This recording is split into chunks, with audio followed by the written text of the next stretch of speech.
Everyone, welcome to Find the Intersection. My name is Paul Dezay. Today is Friday. We talk about the themes of the week, the intersections, the threads that run through our four lectionary passages as we build towards Sunday. All right, so this week we had Luke chapter 16, verses 1 to 13, which is a story of the shrewd manager. Great parable. At the end, Jesus says you can't worship wealth and God. You only can serve one master.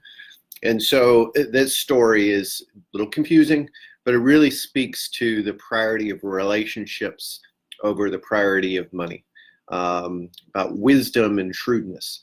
Now, 1 Timothy chapter 2, verses 1 to 7 is an amazing passage which Paul encourages Timothy to pray for everybody, even kings, even Caesars, and God's desire is for all people to be saved. Then we get to Jeremiah chapter 8, verses 18 all the way to the first verse in chapter 9, and this is where we see where Jeremiah gets his nickname, the weeping prophet, right? So he's weeping over Israel. He's weeping over the condition of God's people. He's weeping over their situation. And he really mimics the heart of God, because God weeps over his people when they don't go the way that he has planned for them. And then in Psalm 79, we see the psalmist writing about what happened after the destruction of Babylon. So it connects with Jeremiah. And he's like, why, God? Why is this all going on?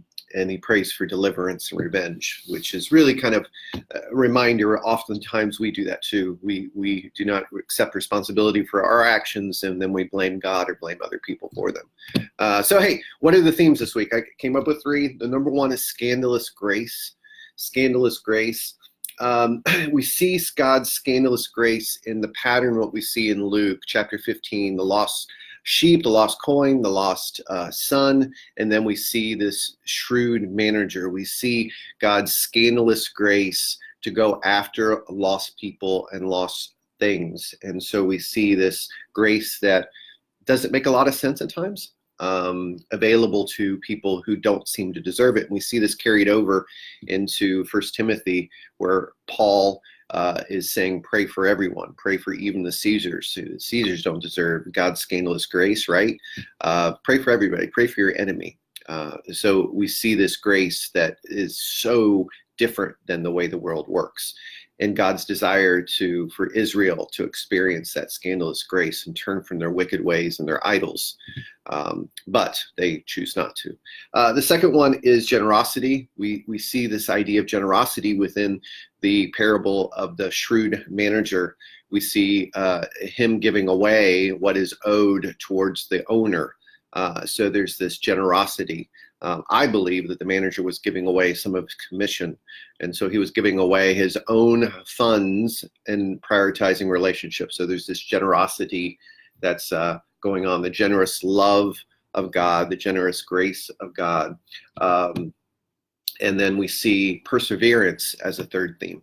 Perseverance in the sense of the shrewd manager could have gave up and said, well, I lost my job, I lost my friends.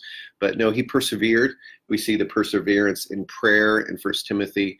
We see Jeremiah hanging in there with the God's people, even as Babylon comes over their shoulder, so to speak. Perseverance. So what themes did you find this week in the passages? If you would share in the comments what you found, I want to learn from you. And yeah, we'll be back next week and start it all over again. If you go to Southside, come and worship on Sunday, because the service is inspired by these four passages of Scripture, and we'll be talking about them in the message. So hey, that's it. Have a great weekend, everyone. Grace and peace. We'll see you. Take care.